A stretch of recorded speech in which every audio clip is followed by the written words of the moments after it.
Hey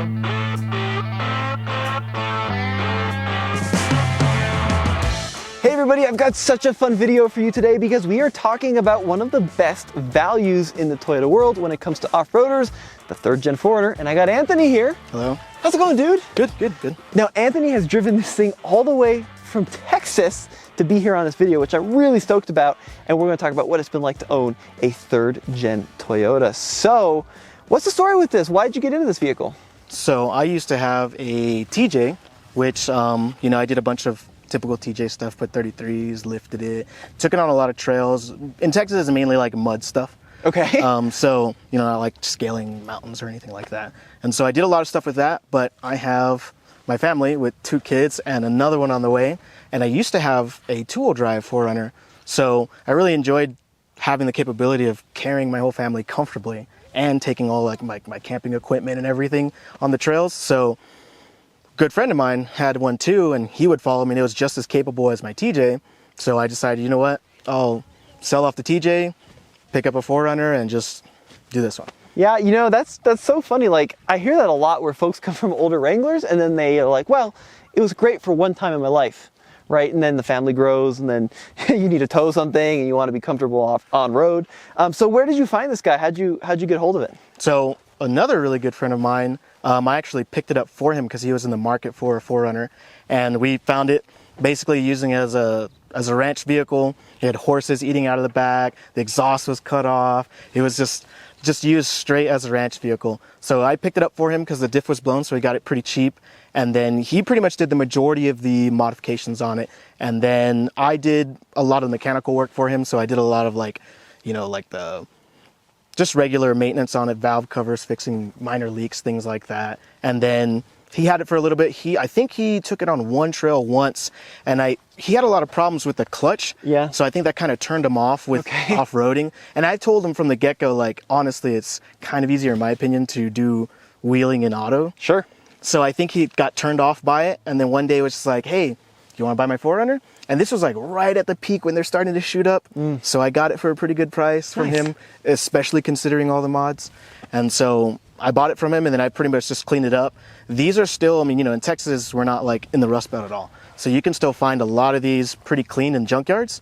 So I just scoured junkyards, and so I could find every little piece that was missing or broken and replaced everything, like this, for example. And next is going to be the mirrors, which I have at home. Yeah. Things like that to just make it a little bit nicer. And then replace the clutch, did a whole bunch of stuff to just make it completely solid. Did you want a manual? Were you like specifically like, I gotta have a manual? Yes and no. Okay. So, like I said, I am in the opinion that automatic wheeling is totally. I agree. Cooler. Yeah. But there is, at least like in my view, I think it's totally cooler that it's 3 pedals. So I enjoy that aspect of it. And, all I did was change the clutch. So I don't have any like automatic transmission witchcraft problems I need to deal with. So what's going on with the steering wheel there? So this, when he first picked it up, it had the OEM steering wheels chewed up, like destroyed beyond recognition. So he put an aftermarket setup. I wanted to get cruise control and like a factory type setup back. Cannot find this generation 4Runner steering wheel in any reasonable condition, especially in junkyards. So I was like, you know what? I'm going to do something cool, and just got a Celica outer rim. And then I found out that the Matrix airbag like lines up with all of like the clock spring and everything else from the OEM stuff. So airbag and everything functions. I almost have the cruise control to function.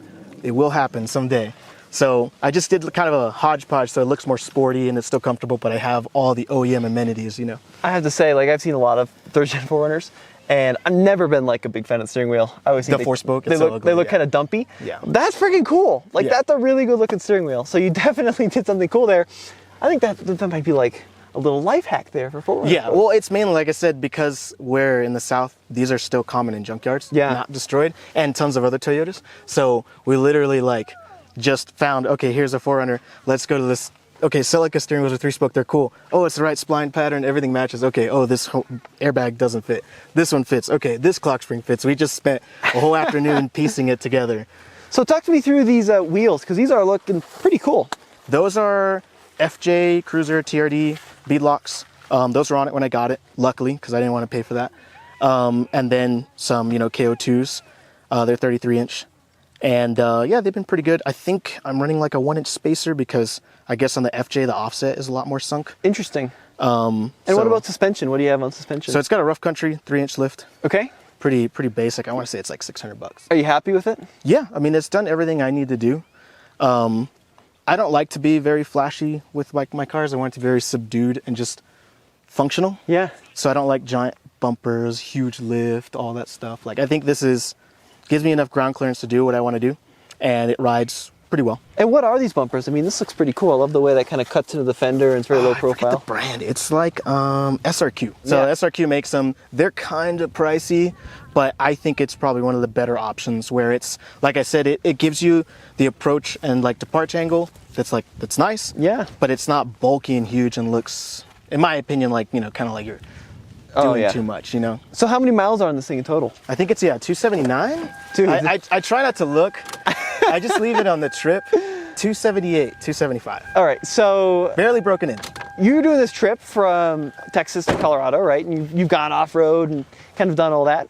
Has it been reliable? Has there been anything that's broken? The only thing here is one of my ignition coils started to arc on the valve cover, which Okay. I already knew about. I think the first week that my friend purchased it and I started working on it for him, I told him, hey, this ignition coil is going to go bad because it was like somehow like wearing through like the plastic and it was grounding already. I told him, hey, buy a new one for now, do a quick fix, and I just put RTV on it, and he evidently never replaced it. So, but I knew it was an issue, so we grabbed some from the junkyard before we left. So All right. I had 2 on me, so we just swapped it. Other than that, no, I mean, it's been good. When I first got it, it had like a weird clutch engagement and stuff, so I just overhauled all the clutch hydraulics, new clutch, flywheel, everything's new, and so that fixed that issue.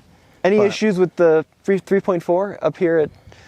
it's slow. I mean, it's always slow, but I try to attest it to, I have it packed with 4 people, all our gear, plus big tires, and we were aired down most of the time. So maybe it could have a little bit more oomph if it wasn't that case, but no, it's been okay for what it is. It's a 90s SUV. Toyota, yeah. No, very cool. So are you going to hold on to it? What's kind of the long-term plan? That is the plan. Yeah. I am expecting another child. Oh, so congratulations. If it's going to be too tight, then I might look into something a little bigger. So Are you I'm like thinking- a Toyota guy now? Like, are you going to... I've always been a Toyota guy. Okay. I love Toyotas. So I own a bunch of them. Like I have a Tundra, Corolla, a Lexus. So yeah, I would a definitely. Sequoia could be in your future? Yeah, I'm Yeah. not a fan of the Sequoias. I think it's kind of big, and then I have a Tundra with a camper. It's basically a Sequoia, but that might be it. I might get the like first gen Sequoia though, the like smaller ones. Nice. Very But cool. I don't know yet. This thing is to me the right size, where it's not too big, where I feel uncomfortable in tight trails and stuff. And Anthony, I mean, do you think you're under 20K into this altogether? Oh yeah, absolutely, yeah. Yeah? 100%. Well, it's a 4Runner in this market. I mean, like, you can barely find one in No, good shape yeah. for under 20. Under 15? Yeah, way under. Yeah, Under I paid 10? $5,900 for it as it is. Holy cow. And I've probably put in like in random parts, just regular maintenance and little knickknacks, maybe $2,000 if I had to round up, like maybe less. And in this market, the wheels are worth 4. Yeah, exactly. So it's not. But this isn't honestly uncommon in Texas. Okay. You can get a 4x4 3rd gen for like $5,000. You got to look, but you can find them. You can find them definitely. And- like I feel like I overpaid for this. Oh, in Colorado, you're not going to know. But it's because it was a friend of mine. I basically gave him what he had into it.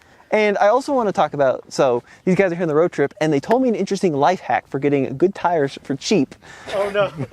Or at least it's been their luck. Apparently Walmart has got very questionable tire folks working at their counters, and there's a way you can get a lot of tires for a few amount of money if you work it a little bit. Yeah. Evidently. Evidently, I'm not allegedly. saying anything. Anyway, so Anthony, this thing's really cool. I really appreciate you showing it to me. I think these 4Runners, I mean, they're long lasting, and they look good. And where are you guys going to next? What's next on the route? I don't know. We kind of just been following our local Denver, Denver trailer guide or trail guide. So I don't know. Do you guys all think- fit in this pretty well? Well, he usually goes in the Tundra. So, yeah, we you're in the all fit Tundra. in here. Yeah, I have Great. room for days. It's just me and him. Nice. We fit with all of our gear and stuff. pretty well. So 4 people in a 4Runner. Especially compared to a DJ. That's awesome. Oh, yeah. Compared to a TJ Wrangler. You heard it here first, guys. Yeah. 4Runners are more comfy. Guys, thank you so much for bringing it by. Yeah, thanks for having Really us. appreciate it. Let us know what you think in the comment section, because this thing is rad.